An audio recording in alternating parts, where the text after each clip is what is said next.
Ladies and gentlemen, welcome back to the Bankrupt Hippo YouTube channel. My name is Bryce, and I'm super happy you're here. We're here to bring you another episode of Handmaid's Tale Talk. For this week, we're going to be talking about Season 4, Episode 2, and everything glorious and crazy and wild that went down in it. So, guys, if you like the content, feel free to like, comment, subscribe, or whatever it is that you do to support your YouTube channels or podcasting platforms if you're listening on audio. I greatly appreciate it. So, spoiler talk for season 4 episode 2. So if you guys haven't seen season 4 episode 2 of The Handmaid's Tale, go ahead, watch the episode, come back, watch this video. Or if you don't care about spoilers, welcome. Or if you've already seen the episode, let's chat about it a little bit. And for today, I even took notes for this episode so that I could organize my thoughts a lot more. I jumped around a lot last week, so I apologize for that. So let's get right into it. Overall, I thought season 4 episode 2 was another good episode. It was a little bit better, I'd say, than the first episode of the season premiere. What did I really enjoy about it? I think for this episode, it had a lot of points in it, and I'll touch on them in just a little bit, where the writing was subtle and the acting was great, to where they told us a lot about what the characters were thinking and feeling without them having to actually say what they were thinking or feeling, which as an audience member it's kind of nice, because then it acknowledges, like, hey, we're smart enough to draw our own conclusions and to deduct what exactly these characters motivations and feelings are, which to me, I think it puts a lot of power into the audience, which is great. um Another thing that I really enjoyed was, sorry guys, I gotta like put my laptop in front of me. The light in front of me is blinding. But anyways, um, in the first half of the episode, I thought it meandered a little bit. I was actually really worried, because for the first 25 minutes of the episode, I was kind of like, this isn't really going anywhere. It's really slow. I hope the episodes aren't all like this. And then, sure enough, in the second half, it picked up a lot and a lot happened. And the best part is it didn't feel too rushed. I felt like I was very satiated by the episode with information at plot points, to where I was happy with the overall episode. I would say though, one thing that I'm really concerned about is I'm scared that The Handmaid's Tale is getting way too many subplots, and it just keeps getting added to it. It feels as though that it's sort of starting to drift away from the main plot points that originated all the way from episode 1, and the overarching story of Gilead and what June is doing about Gilead, and it's drifting way too far into these side plots, which it almost feels like you're getting a lot of potatoes and not enough meat, if that makes any sense. So that's one concern I have, kind of going off of episode 2 and episode 3. But what happened in this episode? What did we make of it? So this episode, it's really told through three different unique perspectives, and that's probably the best way I can describe it. So we'll go in order. First of which was Moyra in Canada, and then the second of which was Serena Waterford in Canada dealing with the situation with Fred, and then the third of which is June still in Gilead, fighting to help those in need in Gilead, for lack of a better way to say it. So first, let's touch on Moyra in Canada. So what's really unique and interesting about this episode is Moyra is kind of on the front lines of this organization that's trying to help these children who have come from Gilead to Canada adapt to their new lives in Canada. And it's really interesting, because you see the challenges that you wouldn't think would generally be there. Normally, to us as the audience, you would think, oh, these kids are going to be so much better off. Gilead's a terrible place. Canada is a much better environment for them to grow up in. In the long run, they can do whatever they want. They are free people. However, what really spoke to me in this episode was Moyra has this interaction and visits this young boy named Asher. And Asher has been adopted by actually some of his biological family members, believe it or not, but he's having trouble adapting to his new environment. And what's really interesting is Moira goes to talk to him, and he basically says, I miss home, meaning he's missing Gilead. He misses his Martha, and it really shook me like a lot, because it makes you realize, okay, Gilead's been in power for so long, to the point where some of these kids, they don't know any other life, that Gilead to them is home. They were maybe too young to remember when they had their biological parents or what have you. So to them, Gilead is home, and by them being taken away from it, it almost feels like they're being taken away from home in their eyes. It's almost like a reverse situation where Canada is Gilead, not the other way around. And to me, that just really rattled my brain, and I'm curious to see what other challenges Moira and the organization, I believe it's called AGAP, I believe that's the organization that they are officially calling it in the episode to help a lot of the Marthas and the kids adapt to their new lives in Canada. It really begs some interesting questions. What is this organization going to do, or how is it going to do it to where these kids and these Marthas and all these people who are coming from Gilead feel comfortable in Canada and to their new lives? So it just begs some really interesting questions, and I'm excited to see where that ends up going. And all along the way, there's a moment, and this kind of harps back onto what I mentioned earlier about the show subtly telling us what the characters are thinking and feeling without them actually having to say anything. And it's the fact that you can really feel on a couple of occasions that Moira feels guilty about escaping Gilead, and she feels like she's left June behind because June is still there fighting. And I think what really ails her is that June has had now at least two, if not three, opportunities to leave Gilead, to exit, to say peace out, I'm out of here. But every single time she elects to stay behind to continue to help more people.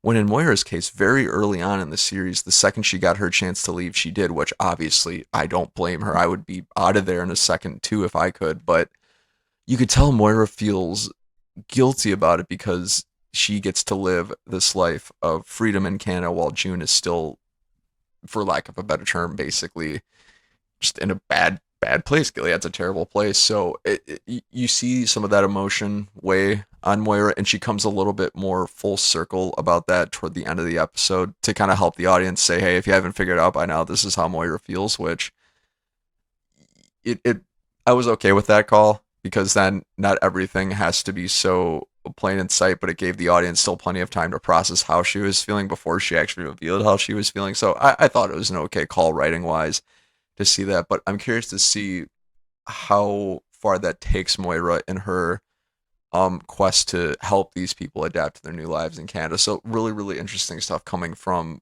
primarily Moira's point of view in Canada in this episode.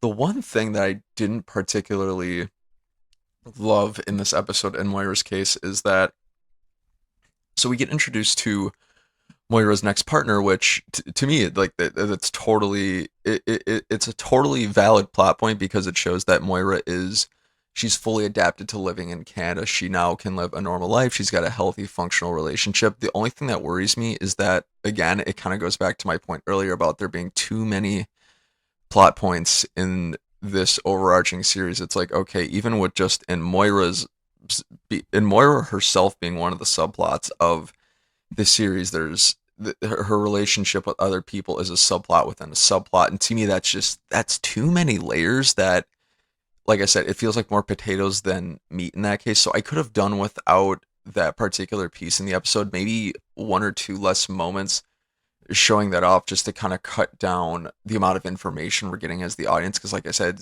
at some point it gets stretched too thin.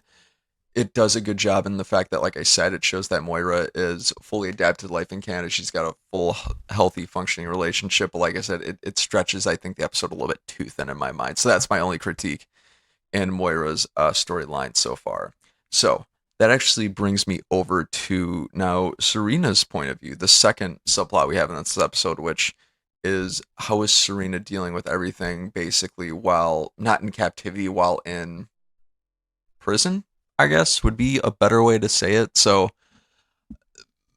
Serena's main line in this particular episode is she's trying to get Fred to drop the allegations against her so that she and her daughter Nicole, or I should say June's daughter Nicole, can go and live their lives. And she tries telling the Canadian officer, I can't remember what his name is. You guys know exactly who I'm talking about, though, if you've watched enough of the show, that, hey, she says Fred is a good man. There is a good man in there. I knew him before Gilead when he wasn't consumed with power, where he wasn't like this now. So she's like, let me talk to him. I'll get him to drop these allegations against me. Well, she goes and she does that, except it doesn't turn out anything like she envisions. Basically, what Fred reveals to us as the audience, at least in my mind, is that he is too far gone. He is no longer Fred Waterford of pre-Gilead. He is full on Commander Waterford. And what really brings us home for me is that Serenus tells him, I thought by getting you out of Gilead, I would get the Fred that existed, the Fred that was a good man before Gilead, and it's just not happening. And I think it just tells us as the audience that Fred's not going back. Fred is staying Commander Waterford, where he has adopted the Gilead beliefs and that he's not changing them for any circumstance for nobody. It's just him and that's it. So I'm curious to see where that goes. I don't really know what it means for Fred and Serena's relationship. Initially, I would have thought that this essentially meant that their relationship is over. There's no salvaging it. There's no love between them anymore until the to round off the episode, the Canadian officer that I just referred to finds Serena and tells her, "Hey, you're pregnant, by the way," which, right, like that was just the wildest.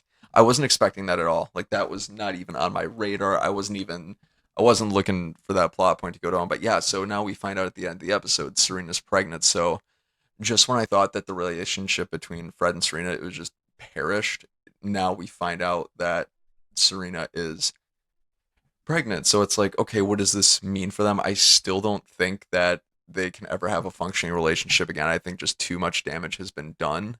And I'm just curious to see what Serena does now. It's like, wow, where do they go from there? So I think that again is still I have some issues with that because again, it's introducing another subplot within a subplot for this show that's I think stretching it a little bit too thin. So I think that I'm just curious to see where they take that throughout the rest of the series because to me it's like there's more it's just they're adding more potatoes when they maybe shouldn't be adding more potatoes if that makes any sense. So I'm curious to see what they'll do that in the next few episodes going forward.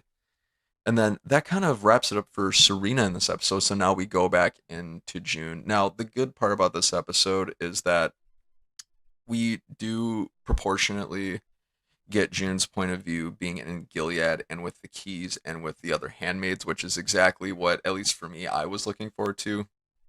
How do they fight Gilead is the main question I always have pretty much going into every episode, and this satisfied it to a degree. So basically, what happens is early on in the episode after the commander went missing because in the previous episode Mrs. Keys shanked him to death, rightfully so, and um some of the eyes came looking for him at the very beginning of the episode, and uh, June, Mrs. Keys, the rest of the handmaids are like, well, what do we do? So June's like, all right, since the eyes are here, they're going to be looking everywhere. We've got to move now. Like tonight's the night. We got to get out of here. So she starts devising a plan essentially to get out of there. And with the help of some of the eyes that work for Commander Keys, um, they basically hatch this plan where June will be smuggled into this brothel. Well, she'll be posing as a Martha. She can talk to some of the ladies who are trapped in this brothel working there, and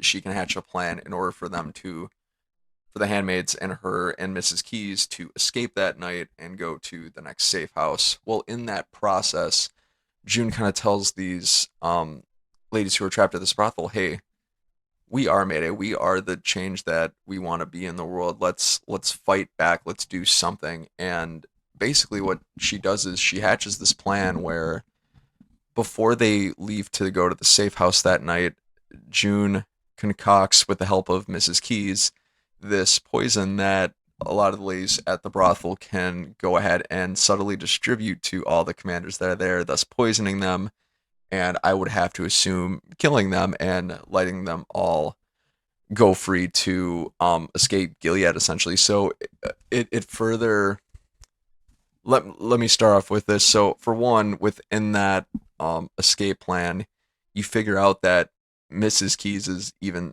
smarter and smarter and smarter. She's showing off her intelligence, which with each episode, she knows how to concoct poison, and she's been subtly distributing it to Commander Keys this whole time without anybody knowing. And she tells June this, and June's like, wait, we can use this. And that's where the plan for the brothel comes in, is to distribute that poison. So June learns how to make it from Mrs. Keys. June delivers it to the brothel. The brothel distributes it to the commanders. And then we'll see the aftermath of that, hopefully, in the next episode. But I think that point is probably, or that plot line in this episode is probably the most powerful in this episode, because, again, it's further showing that June is a very powerful, very capable, very strong leader. She's got charisma, she's got confidence, she's got poise, she's got good rationale. She's got it all. Like, she is the absolute prime person, and she proves it through every episode now, basically consistently too, that she is doing everything she can to free the people of Gilead who want to be freed and want to escape. And it's absolutely incredible to see, because she has this within her charisma. She's got this quality where she challenges everyone around her to be better. She sees this ability in all of these people that they do not see in themselves, and she has a way of extracting that out of them and getting them to do things that they wouldn't be able to do on their own without a little bit of encouragement. June's got that leadership quality, and it shows how capable of a leader she is, and I absolutely love seeing it. And the show did something really interesting in this episode where June is about to go visit the brothel for the first time, and as she's leaving, she tells Janine, get all the other handmaids ready, make sure Mrs. Key's got good shoes, because obviously they're going to have to walk a long way that night to get to the safe house that these ladies have prepared for them. And Janine says, aye, aye, Captain. And she does so in such a way that subtly says, A, what exactly handmaids feel about her, and that they look at June, they look up to June. June is a leader, and also that they respect June. It's very rare where June gets a ton of pushback from the handmaids. And if she does get pushback, she's got the rationale, she's got the poise to explain where she's coming from and why she believes it's going to work. And she does so confidently that the handmaids believe and buy into her plan and follow suit and help her along her journey and their own journey, thereby doing so. So it just, I thought that was a nice touch to the show, and it further just kept telling us, like in every episode, Jude's got leadership qualities and she's making stuff happen. So I thought that was a really cool part of this episode overall. And then just the June prompting the ladies from the brothel to stand up and do something about what do you call it, empowering them, I guess would be a good word, to empowering them to help change their situation by giving them that poison and allowing them to distribute it to these commanders so that they can be free themselves and go live the free lives that they desire. And again, like I said, it just shows June's ability to challenge people and believe in them at the same time when they might not believe in themselves. So again, June is like growing Mayday, growing the resistance within Gilead very subtly and just one situation at a time. And it's so consistent. It's so admirable. And I absolutely love to see that progression. It's really cool to see. Um, so with that, it kind of brings us to the end of the episode. So basically, after June leaves this brothel, they distribute all the poison. She goes back to the Keys' house. She's driving back with the eye that's been helping her throughout this whole time, the eye that works for Commander Keys. I can't remember his name. I don't know why I can't remember his name. Maybe they just didn't mention it very much. But the fact is, she notices something's wrong because, like, all the doors in the house are open, all the lights are on, everything's dead quiet. She's like, where is everybody? And so she has the eye stop the car. They both get out. She tells him, hey, you should go. Like, you should get out of here. He's like, no, I'm not leaving you. So they start walking toward the house. She notices a whole bunch of bullet shells on the ground. She's like, okay, something's definitely wrong. Well, then cue a sniper shot, and that poor eye next to her gets shot right in the head, and she's just got blood splatter all over. It's gross. And I almost jumped off my couch in that moment because I wasn't expecting it. Two, that sucks. That poor guy is just trying to help them out and gets killed in the process, which that's another subtle reminder that Gilead is so harsh in that respect. It's like it's just heartbreaking to see that, um, and basically June jumps down to grab the eye's gun because he had a gun on him, obviously, because he's getting ready to shoot because they see gun shells on the ground. Who knows what could happen? She goes to grab the gun, and then you just see 8 laser sights just pointing at her, and you're like, "Ooh, boy." Um, and who comes out of the house but Nick? Nick comes out of the house and says, "Hey, where are the other handmaids?" And then he does that thing where he gets really close and he says, "Hey, I'm trying to keep you alive, so help me out here just a little bit." And essentially, that's where the episode ends. So we're kind of left at a bit of a cliffhanger, which it's not such a big cliffhanger that it leaves me wanting more, but it's big enough to where it builds intrigue for the next episode. So I'm actually really pumped to watch episode 3. I actually might watch it right after I post this video. So I can't wait to post the next spoiler talk for this, but that's kind of how the episode wraps up. That's how it ends. This was another good episode. Shows June's character development. It introduces a lot of subplot points, which I don't always think land, but I'm curious to see where they'll go nonetheless. Um, with all of that down, there are some questions I have leading into episode 3, which any good series leaves you with some questions for the next episode because it builds intrigue. My questions are, what's the situation between Gilead and Canada at this point? In the first episode, they introduced this really interesting thought, like, okay, by Canada basically harboring these refugees, these kids, these Marthas, it poses a problem to Gilead because in Gilead's eyes, they're committing like the greatest crime possible. So they're thinking about going to war. They're thinking about doing trade. They don't really know what to do in that situation, and they touch on it in the first episode. They don't touch on it at all in the second, and I thought that kind of detracted a little bit. It took a little bit away from the series for me. So curious to see what that situation is going to turn out to be. What actually happened with the brothel by the end. Obviously, I like to think that it's implied that all the commanders die and all the ladies are able to be freed, but I would love to see the actual payoff for that, if you know what I mean, to help that closure for me as an audience member. If they don't ever touch on it again, I'll just assume that they all escaped and that their plan worked. But either way, it would be cool to see the actual like win for the resistance in that aspect, at least from one person's perspective. And then lastly, who and what are exactly Mayday? The series to me, I could be completely missing something here, but to me it's kind of ambiguous. The series isn't particularly clear what exactly Mayday is. The reason being is because before this episode, I had thought Mayday was the resistance of Gilead. I thought that they were this secret organization that helps move handmaids, Martha's children, out of Gilead into free lives. But then again, June brings up this interesting point when she's concocting this plan to poison all of the commanders at the brothel, where she says, "Hey, we are Mayday. Like, we help each other. Like, we in ourselves are Mayday." So it's like, okay, then is Mayday not an actual organization? Is it just an idea? Is it just a movement? What is it exactly? I would love a little bit more clarity on that going into the next episode, or at least throughout the rest of the season. So, really interesting stuff that I can't wait to see. All right, ladies and gentlemen. So, what did you think of episode 2? If you've seen it, are you as excited as I am for episode 3? Have you liked the series so far or this season? Whatever you think, comment below and let me know. And until the next episode of the Handmaid's Tale Talk, this has been the Bankrupt Hippo YouTube channel. I've been Bryce. Feel free to like, comment, subscribe if you like these videos and other content that I create. I'd love to have you and love to see you in future videos. But until then, have a great day.